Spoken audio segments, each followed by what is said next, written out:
An off-duty pilot riding in a plane's cockpit is now in custody after allegedly trying to turn off the engine of an Alaska Airlines flight while it was midair on Sunday.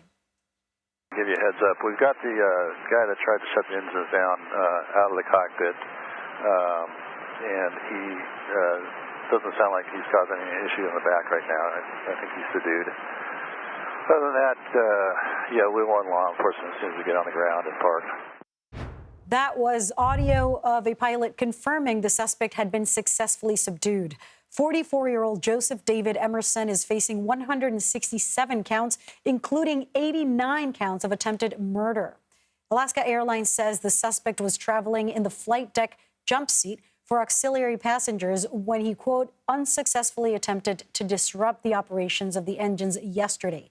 The plane was en route from Washington State to San Francisco, but was diverted to Portland. Local law enforcement and the FBI are investigating the incident.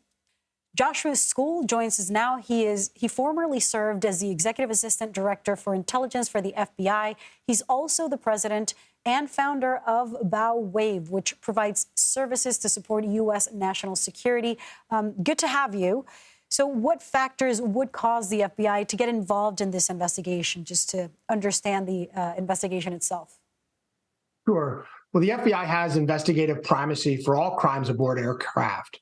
A lot of folks don't know, but the FBI is responsible for over 300 violations in total. And since 2021 has really prioritized crimes aboard aircraft, since we've seen some of these heinous acts, not just on trying to enter a cockpit, but people trying to open doors or attack flight attendants. So not only did a man allegedly attempt to shut off the engines of a midair flight, but that man is reportedly an off-duty pilot for Alaska Airlines. How concerned should Americans be about national security when you hear about something like this? Well, I think being the employee is pretty unique, obviously, but this does heighten the need for insider threat awareness, understanding what the airlines are doing to ferret out this type of activity, understanding what may have happened previously in this person's life that would have triggered something like this. It's pretty egregious, but I don't think that this type of insider threat is normal.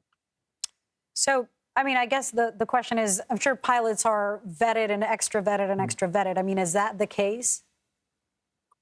I think the investigation will bear that out. We need to see what triggered him to do this. Is there an ideology associated with him looking to try and do this? Or is there just a mental instability? And what triggered this event? Why did he go at this time to try and shut off the engines in this airplane? Well, it sure is a concerning time with so much friction, polarization, and concern security-wise around the world. But what do you suppose are the next steps in this investigation? Would it be to look at possible ideological connections? Absolutely. FBI is working with all their partners, the FAA, state and local law enforcement, and they're going to unpack this person's life, understanding what his ideology was. As you mentioned, is there any leanings towards terrorist ideology? Is there just a mental instability? They're going to go through his social media, all of his computers, his phones, and of course, he's facing really serious charges. Absolutely. I mean, that said, Alaska Airlines did put out a statement saying that this is not, or they don't suspect at this time that it is connected to any kind of political or ideological aspect of in terms of motivation. But what actions can or should be taken to prevent an incident like this from happening again? And what do you suspect made this turn out as it did, where nobody was hurt? So first steps in that, and this goes back to many years of heightening awareness for the public, and that is see something, say something.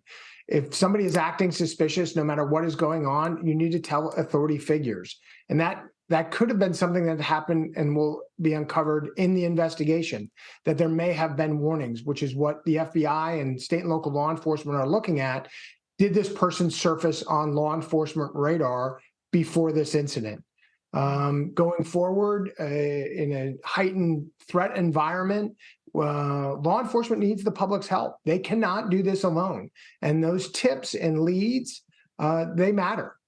Absolutely. Josh Skule, thank you. Thank you.